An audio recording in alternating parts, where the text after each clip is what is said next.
Hey guys, we just saw Venom, Let There Be Carnage. Let there be carnage, yeah. You like that? I liked it. Sure. All right, everybody. Hey, we just got on checking this movie out, and the big question is the red one better than the black one? Stick around, because we're about to find out.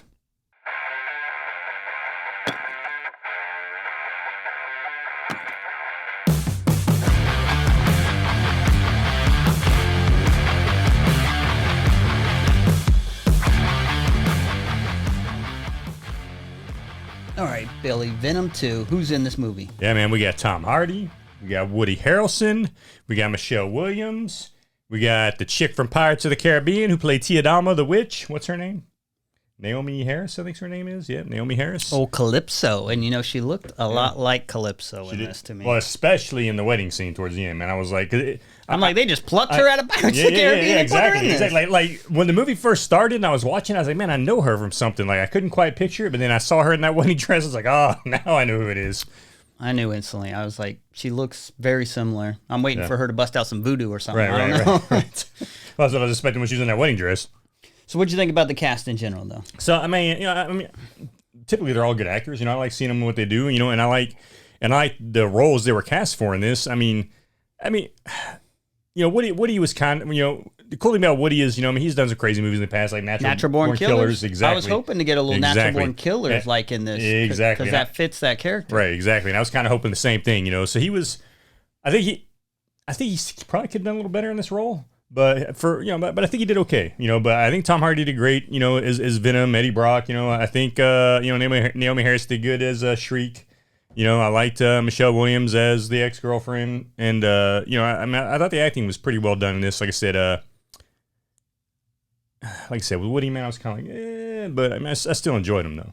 We have Andy Serkis as the director on this one. So yep. Tom Hardy expect Tom some Hardy cool was writer. CG, you know, acting going on. Yeah, Tom Hardy brought Andy Serkis in on it, and you know, of course, Andy Serkis is a freaking, you know, a CG genius, right? That guy's been freaking doing it forever. You know, I mean, he was Golem, for God's sake, you know, holy cow, man. So yeah, it's a great scene that he had a part of this movie. So the movie starts off with a young Cassidy. What did you think of that? I thought the lip syncing was a bit off. I wasn't really buying it. And I was like, They shouldn't have done that. They should just let the dude talk, right? Because, I wasn't buying the lip syncing at all. I didn't like the voice, you know, the Woody Harrelson voiceover in that. And I was like, and I'm right there with you. That scene didn't do it for me. You know, I mean, show this dude's really screwed up in the head for sure, man. They let you know that pretty early on. But yeah, they should just let that guy talk. They shouldn't have had to do a Woody Harrelson voiceover for that. Yeah, this movie to me has a little bit of the odd couple with Venom and Tom Hardy's character. You live in my body. You live by my rules.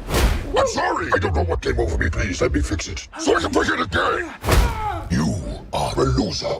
Eddie Brock, and then it has a little bit of Bonnie and Clyde trying to go on with Carnage and Shriek. Right, the detective even says that, right? You know, Clyde's getting his Bonnie or something like that. So yeah, they definitely play that kind of that kind of role in this. And I don't know, how'd you think it worked, man? How'd you think those, especially with Venom and Eddie Brock? Well, they tried to go for a lot of comedy in this. They didn't, and you know what? I'll say that I laughed quite a few times. I was looking at my daughter and she was laughing too. So I like, and I like the fact that I could laugh with my young teenager, at it as well. You know, it was that kind of movie. It was PG-13. So I took her. She's 14, and she enjoyed it. And she laughed at a lot of the comedy as well. So I enjoyed that part of it. And this movie kind of straddles that PG-13 R. It kind of wants to be R, but it's PG-13, right? Because exactly. There's a couple S-bombs thrown out there, one F-bomb, so it's pushing the language to the limit. Right. And then we have Venom, who he's all about like eating people and trying to get brains, and Carnage is a serial killer. So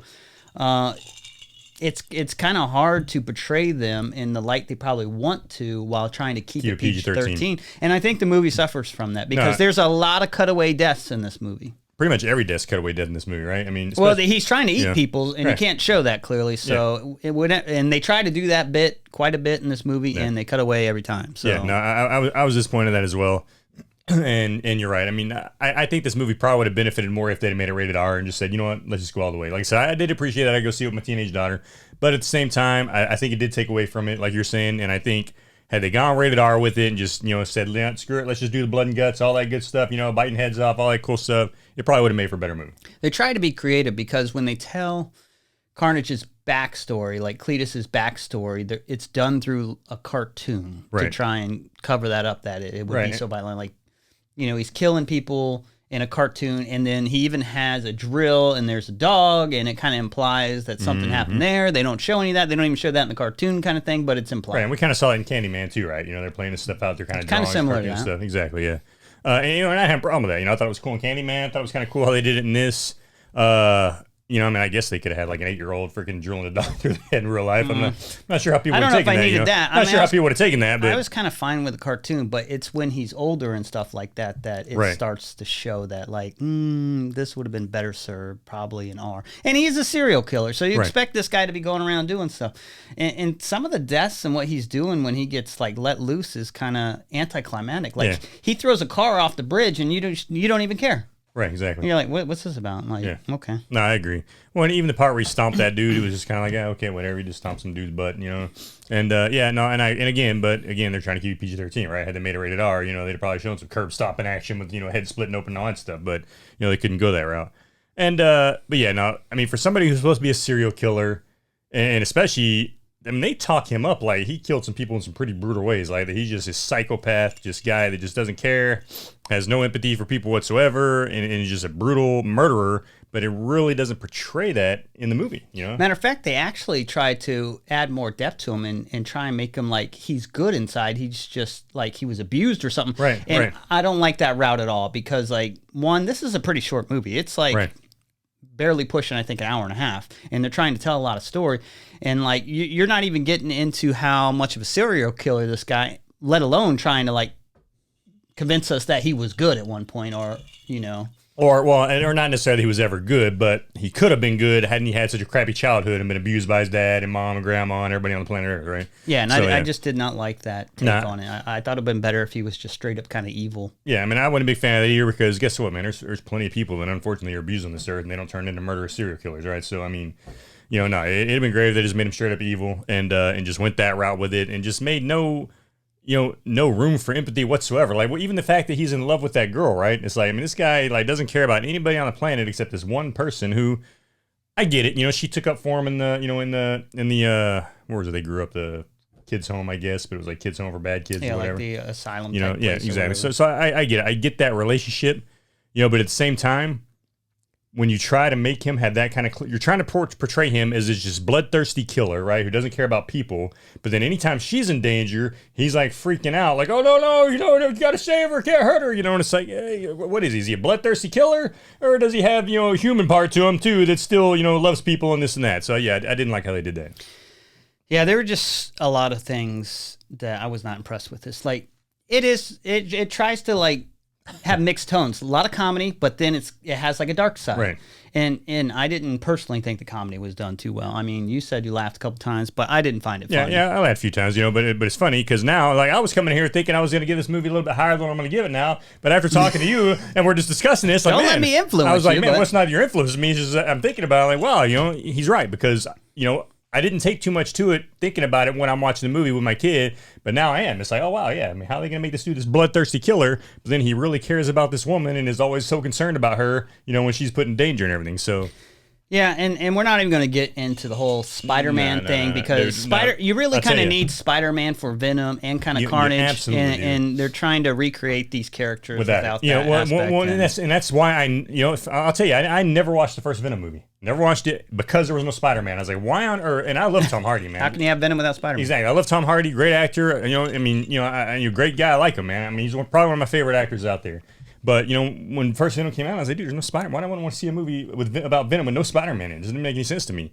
And then I was kind of going like that into this one, but you're like, no, dude, come on, man, let's watch it and review it. And I was like, all right, why not? We can just go to the theater and see this movie and review it and trying to give it a good. And I think, honestly, seeing this movie without seeing the first one might actually help me be a little more honest about it, right? Because I haven't seen the first one. I don't know the background storyline, but, with the first one wrote, so I'm just basing it off strictly this one movie, and that's what I'm giving my opinion on. Well, I did see the first one, and the first one had a lot of faults, but you kind of forgive it, and it was okay. I actually like the first one better than this. But this is a sequel to that one. You expect them to up their game and bring it more. And now you're introducing Carnage, like villains, or Venom's like one of his greatest villains. So like you're like, okay, this should be good. I love Carnage as a character. I don't think they did him justice in this movie. No, I don't either. Well, especially that last battle and kind of the way it finished, the finale of it. I was like bored really? with it. Yeah, I was, and especially with the finale, the way it went down, I was like, come on, man, you guys gonna come up with something better than that? This movie doesn't really do anything original. The action's not great. So when I look back and I say, what did this movie do great? I'm kind of at a loss. Well, and especially when there's the one scene, man, where they make Carnage huge, right? He grows and he's like got himself spread everywhere, he's big. ginormous. But then like the end battle, none of that happens, right? He's fighting like normal. It's like, come on, man, where's this giant Carnage we just saw 10 minutes ago? And now he's shrunk back down to normal size, fighting Venom, and they kind of try to explain it in there with some noise and stuff, but it's like, And as soon as like Shriek's brought on, you could kind of see how that's going to go. Exactly. Her ability is sound. These guys are vulnerable to sound, so you're like, okay, I get what's kind of going to happen somewhat here. Right, exactly. So you kind of see it a mile away. Yeah, exactly. No, and you saw it coming.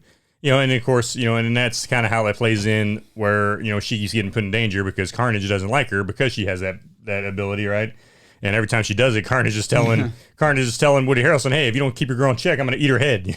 So yeah, this movie starts off kind of like a detective kind of thing, but it's really rudimentary. Like, I mean, there's one scene where Carnage sees something and then he's like somehow has this ability to like find things on the internet, and he finds an image on the internet with the thing and and it lines up perfectly. And I'm what? Right.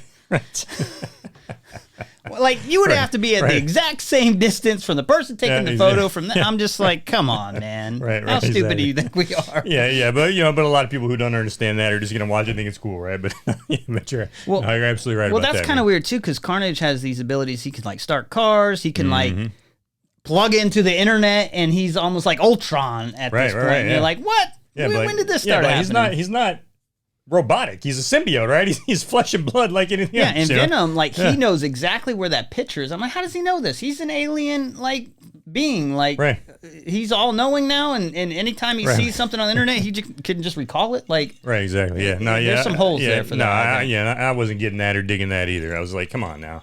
So what do you think about Carnage in this in general? Dude, I tell you what, man, like I've always liked Carnage as a villain, and especially just like, his dynamic with Venom, right? The back and forth they always have, when you see them in cartoon movies or just in the comics and whatever. I've always liked it. And this one, he could have been such a better villain, right? I think they could have made him so much better than what they did. And like I said, they tried making him this giant symbiote at one point. Like, he grew, freaking was stretched out all over the place, and all of a sudden he shrunk back down. And it's like, come on, man, if he can grow like that, he shouldn't have any problem taking anything down. And I was it kind of frustrated me the way how at some points he was almost invulnerable, right? And then other points he was vulnerable. And it's like, okay, is this guy vulnerable or is he not vulnerable? Like, you had the scene where even Venom was afraid of him, right? Like, Venom's like, oh, this is a red one, we gotta get out of here. I don't know if he was joking or not, but no, I don't think he was, man. I think he was like serious. Because then, Tom Hardy had to talk him into it. He's like, look, dude, if you freaking stick around, I'll let you eat everybody except the priest. Oh, shit! Where you going? That is a red one! You need to come out right now. I will let you eat everybody! Promise! I promise! Oh, yeah! So, yeah, I don't like that aspect of it, how he was so vulnerable, yet then all of a sudden he's invulnerable, and then the way the whole fight just went down to the end, and the way Venom won it, and I was like, come on, man, it shouldn't have been that easy. What do you think about Carnage when he's created? I mean, that was some bull crap, right? Oh, like, yeah. You're like, that's all it takes to create one of these things? Right, no, yeah, because, I mean, from what like, it was just blood, right? It was Tom Hardy's blood, which obviously had some Venom's blood in it because he could taste the difference, right? But still, it was like, he's mine. Yeah, like you said, is that all it takes to So anytime like Eddie Brock bleeds, he can create one of these things? Is that what you're telling me? That's kind of what they were kind of trying to make it sound like, right? So, well, that's not how it goes down other times, right? So right, exactly. They changed that a little bit, and definitely not for the better. No, it wasn't for the better at all. Or there needs to be some more explaining going on with that. Like they totally could have had some other way for Carnage to reach Woody Harrelson and turn him into Carnage than the way they did it. Yeah, I wasn't a big fan of the way they did it. I mean, as soon as he bit him, you knew it was coming. It's like, okay, this is how he's gonna be Carnage. He's biting freaking Tom Hardy. He's gonna take his blood. Like as soon as I saw that happen, I was like, okay, this is exactly how he's gonna become Carnage. And sure enough, it was. And like I said, I wasn't feeling it either. I was kind of disappointed with that.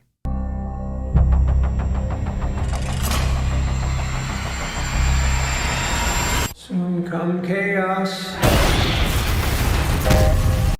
Yeah, I mean, I did not like that at all. There's also some inconsistencies when, I mean, Venom and Brock are like a direct match. That's why it works. And when Venom attaches himself to other people, he like drains their life. Right. And that's not very clear in this movie. But like at one point they're detached and he's attached himself to all kinds of people and he's just killing people left and right. Like no one cares. In like a matter of an hour or two, right? And these people are just dying quick. And it's like, well, does he really kill them that fast? Is he really draining their life that fast? It's like, I don't know. I don't know if it works that way. And it's a little unclear when he attaches himself to the store clerk or whatever too. Like, well, because, what happens there? Well, because she knows what keeps him going. No, right? we know. So, I get that, right. but so as long as she's feeding she should be draining her life, is what I'm saying. Well, yeah, but those they don't show that. But those other people weren't feeding him chocolate like she was. I'm assuming they're trying to chalk it up to, hey, she's feeding him chocolate constantly, and that's how it's kind of he's living off that chocolate, not so much her life force, right? Yeah. I mean, it's not really super clear in there. No, it's not. But they kind of lead you to believe that, which is like, okay, whatever, you know. But the chocolate delivery hasn't arrived yet. No! We had a deal.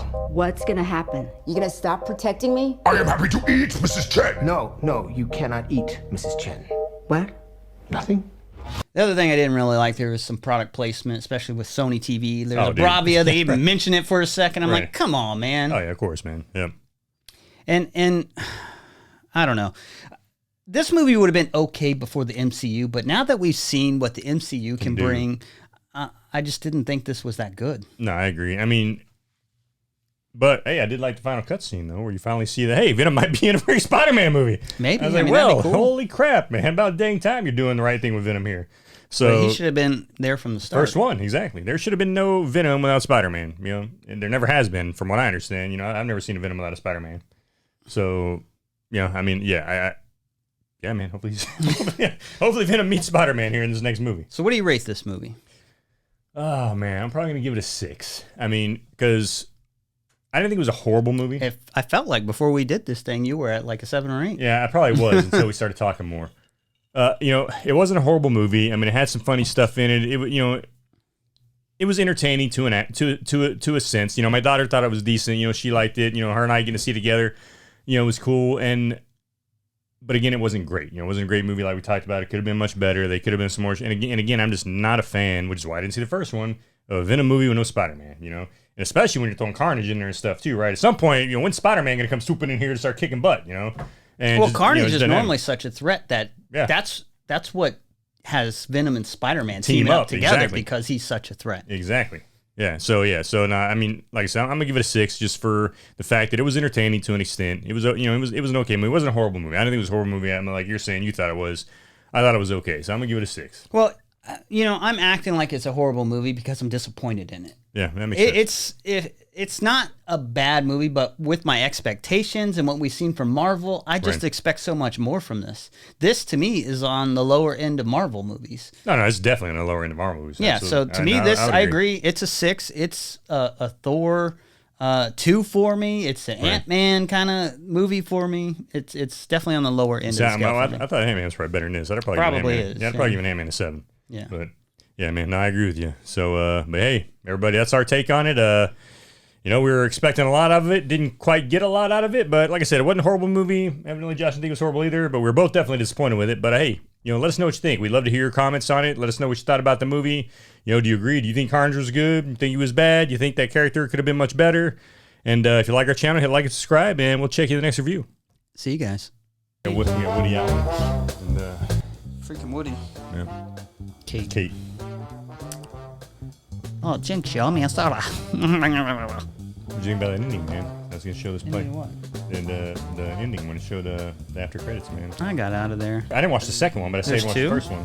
Well, I don't know if there was a 2. I watched the first one. I think there's just 1. Was there? No. Couldn't get out of that movie theater fast enough. Really? Yep. Really? You didn't like it, huh? Oh, okay. Couldn't get out of that movie theater fast enough. I said, all right, this ain't worth one more second of my time. Damn, wow.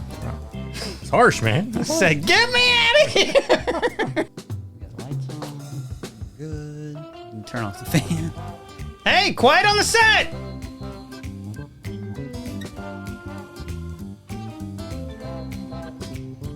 Let there be carnage. Yeah, man. Dang. That is horrible. Is the red one better than the black one? Venom season thinks so in the movie. Stick around, we're about to find out.